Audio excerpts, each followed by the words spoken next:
بسم اللہ الرحمن الرحیم۔ محترم سامعین کرام، 40 احادیث کا سلسلہ جاری ہے۔ آج اس سلسلے کی حدیث نمبر 10 پیش خدمت ہے۔ اس حدیث کی روایت امام مسلم رحمہ اللہ نے کی ہے۔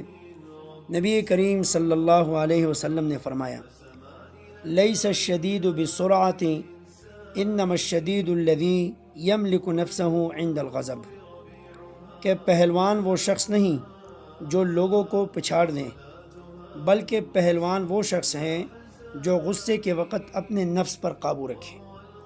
محترم سامعین کرام، اس حدیث مبارکہ میں غصے کو کنٹرول کرنے والے کی تعریف کی گئی ہے کہ اصل پہلوان وہی ہے جس نے غصے کے وقت اپنے غصے کو کنٹرول کیا۔ ایک صحابی نے عرض کیا، اے اللہ کے رسول، مجھے کچھ نصیحت فرمائیے۔ نبی کریم صلی اللہ علیہ وسلم نے فرمایا، لا تغضب، غصہ نہ کیا کر۔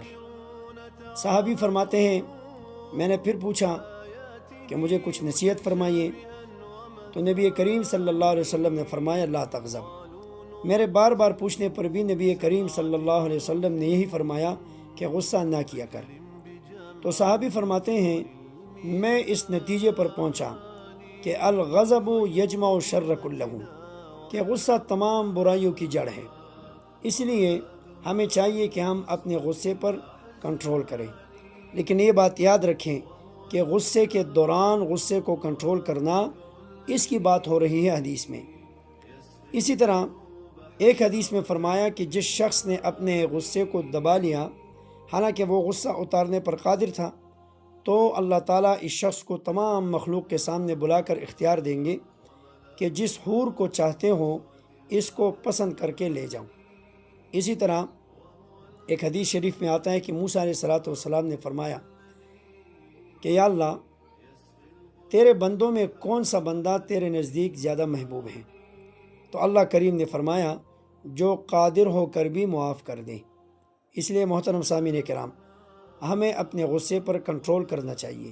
غصے کی وجہ سے انسان سے ایسے ایسے کام سرزد ہو جاتے ہیں کہ جس کا ازالہ وہ ساری زندگی نہیں کر سکتا۔ اس لیے ہمیں چاہیے کہ ہم اس حدیث مبارکہ پر عمل کرتے ہوئے اپنے غصے کو کنٹرول کریں۔ اس سلسلے میں جب آپ احادیث کا مطالعہ کرتے ہیں تو غصے کو کنٹرول کرنے کے 3 طریقے احادیث میں منقول ہیں۔ پہلا طریقہ یہ ہے کہ جب انسان کو غصہ آئے، اسے چاہیے کہ وہ اعوذ باللہ من الشیطان الرجیم کو پڑھیں، بار بار پڑھیں، انشاءاللہ اس کا غصہ ٹھنڈا ہوگا۔ دوسرا طریقہ یہ ہے کہ اسے چاہیے کہ وہ وضو کرے یا پانی پی لے۔ یہ بھی ہو سکتا ہے کہ وضو بھی کر لے اور پانی بھی پی لے، اس سے بھی اس کا غصہ ٹھنڈا ہو جائے گا۔ تیسرا طریقہ وہ یہ ہے کہ اگر انسان غصے کی حالت میں کھڑا ہے تو اسے چاہیے کہ وہ بیٹھ جائے، اور اگر بیٹھا ہے تو اسے چاہیے کہ وہ غصے کی حالت میں لیٹ جائے۔